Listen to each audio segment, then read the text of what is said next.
Welcome to the Manager Matt podcast show. The show is designed to give you solutions to your day-to-day management and leadership problems.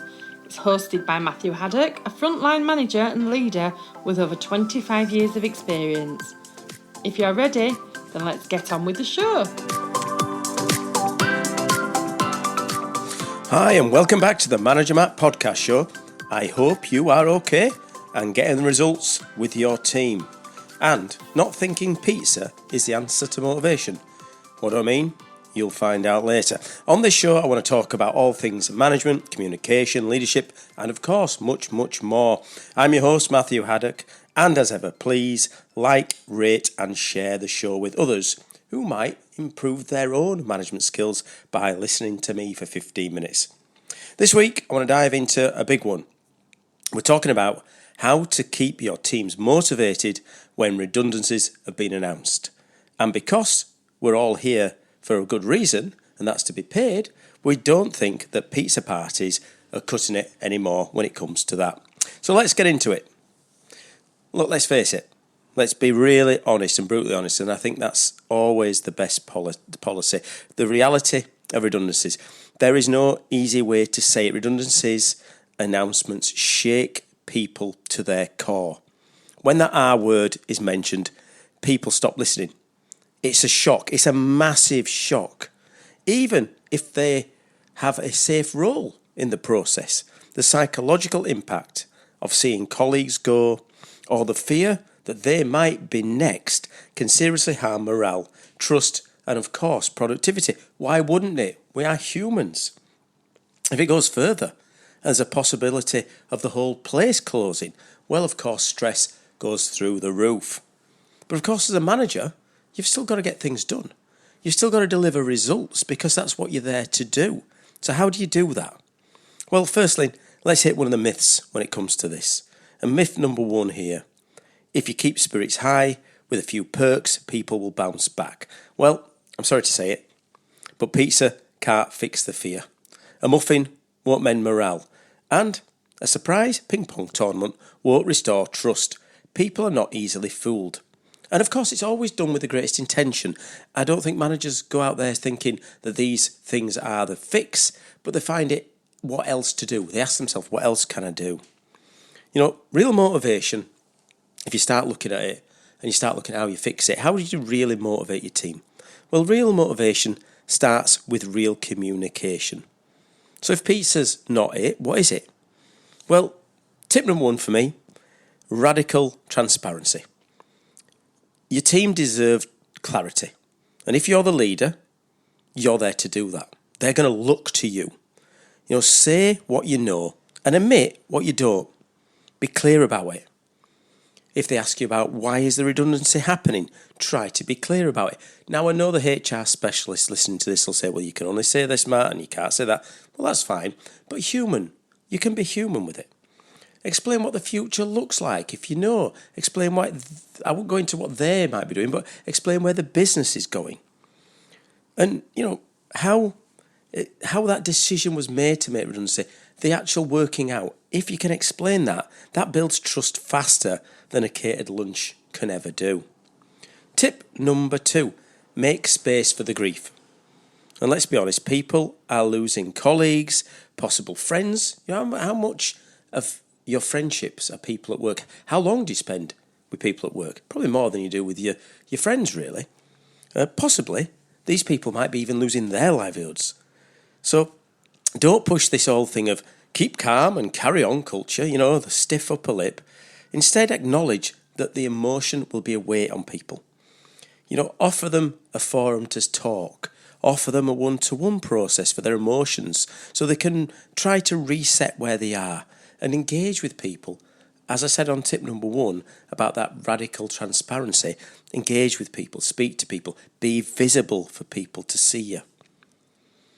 You know, there's going to be very practical ways to keep engagement on a high. There's got to be something that you can do and never lose sight of it. I know it can be quite disappointing almost. You can feel yourself becoming drained if you can't fix some of these problems, because most managers are problem solvers. They want to fix these problems. Sometimes it's hard because you're talking about people and you're talking about how they react. So when you're talking about Practical ways to keep engagement high. Another tip is, when you're redefining the roles, look at how the purpose can be. So if you're going through redundancies and there's going to be less, after a downsize, the workload is going to shift.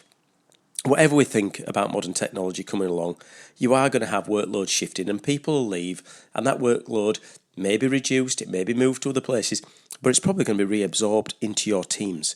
So when you're looking at that downsizing, instead of this quiet redistribution of tasks, because that's stealth, isn't it?